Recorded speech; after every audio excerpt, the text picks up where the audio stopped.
Bom, a gente começa a nossa conversa, então, explicando, afinal, o que é uma cidade inteligente. Vou direcionar essa pergunta para o Sérgio. O que é uma cidade inteligente? Aqui no Brasil, a gente pode trazer exemplos ainda de cidades que são consideradas já smart cities ou estão nesse caminho, nesse processo? Eu acho que nós temos duas dimensões da inteligência das cidades. Uma é o melhor uso dos recursos que ela já tem. Então, no caso aqui da mobilidade urbana, como uma cidade pode ser inteligente? Quando ela aloca os recursos da melhor forma possível. Qual é o recurso que a cidade tem? O espaço. Então, quando uma cidade decide alocar o espaço de maneira mais eficiente, priorizando, por exemplo, o transporte público, se num ônibus passam 150 vezes mais pessoas que num carro, o ônibus deveria ter 150 vezes mais espaço do que o automóvel numa cidade inteligente. Uma cidade que prioriza o transporte limpo, sustentável, através de infraestrutura e de incentivo a que as pessoas se desloquem a pé ou de bicicleta, é uma cidade inteligente. A outra dimensão da inteligência da cidade é justamente ela perceber e capturar os dados que são gerados hoje aos milhões por segundo na cidade e transformar isso em decisões gerenciais para economizar recursos. E, ao mesmo tempo, disponibilizar os dados que ela possui para que os cidadãos, o setor privado, possa, a partir desses dados, gerir soluções que vão melhorar a vida das pessoas. Então, um dado, por exemplo, sobre passageiros transportados, onde eles estão, para onde eles estão indo, onde estão os ônibus. A cidade que disponibiliza esses dados para a sociedade ganha investimentos privados em soluções que tornam as viagens de ônibus mais atrativas. Bom, e é justamente essa solução que a Quico oferece, né, Pedro? Pedro falou aqui no início da nossa conversa, queria explicar um pouquinho mais sobre esse assunto. A gente tem o especialista, né? É um aplicativo que facilita a vida do usuário, não só do metrô, mas do ônibus, o motorista, enfim. Como é que funciona essa tecnologia? Conta pra gente. Perfeito, Débora. Acho que o primeiro ponto que é legal trazer na conversa e complementando um pouco a resposta do Sérgio é para que cidades inteligentes? A cidade ela tem que ser inteligente para melhorar a vida de quem nela mora, de quem nela navega, de quem nela se desloca.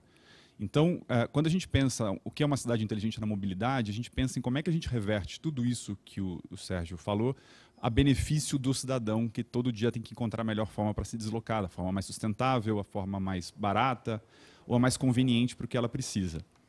Pensando nisso, o que a gente desenvolve na Quico é uma plataforma, um app que mostra exatamente todas as opções que uma pessoa tem para se deslocar de um determinado ponto a outro. Então, essas informações são disponibilizadas em algumas cidades, como São Paulo, com dados em tempo real. Então, a pessoa consegue acompanhar onde está o ônibus naquele exato momento, quanto tempo ele vai chegar no ponto, e como ele se integra com o metrô, que também é fundamental, mas também com outros modais que a gente talvez não coloque quando a gente fala de transporte público, né, que é a bicicleta. Né? As bicicletas estão à disposição hoje de uma forma muito fácil. Hoje, São Paulo tem a maior malha de ciclovias do Brasil, então bastante ciclovia para ser aproveitada e o próprio deslocamento a pé. Então, quanto mais a gente consegue, dentro da Quico, mostrar isso para o usuário, mais a gente percebe que as pessoas conseguem encontrar um caminho mais simples, mais fácil, e isso reverte mais tempo para elas, mais conveniência, mais economia e uma relação melhor com a cidade. O sonho que a gente tem é que a Quico consiga tornar tão fácil o transporte público que mais gente deixe o carro privado em casa e passe a usar o que já existe nas cidades. Vamos perguntar para o presidente do metrô, então, se a estrutura pública está preparada, né, para tanta tecnologia assim e para esses dados todos que podem, né, ser passados em tempo real para os passageiros que utilizam o transporte público. Bem, Pedro, a minha avaliação, a cidade inteligente, ela passa por duas questões importantes. Uma que é você conseguir cuidar do passado, principalmente as grandes cidades.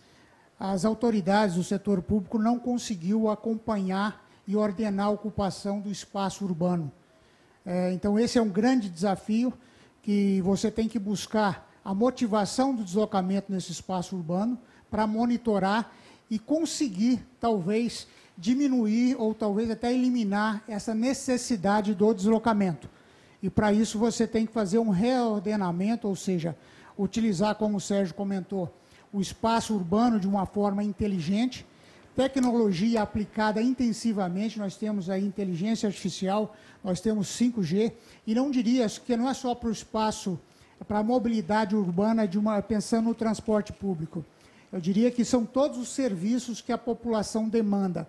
A partir do momento que você colocar inteligência, com certeza você poderá colocar o serviço mais próximo daquele cidadão que de fato demanda e que ele não precise se deslocar grandes distâncias para poder buscar um atendimento, um serviço ou um produto que poderia estar próximo da residência dele.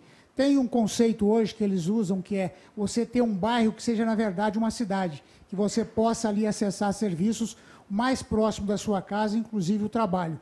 Acho que a pandemia vai fazer com que essa cultura do deslocamento e da presença física, tanto na compra quanto na prestação de serviço, ela vai sofrer um impacto importante, está sofrendo já, mas não sabemos ainda a sua verdadeira chegada, onde vai chegar e que resultado isso pode trazer.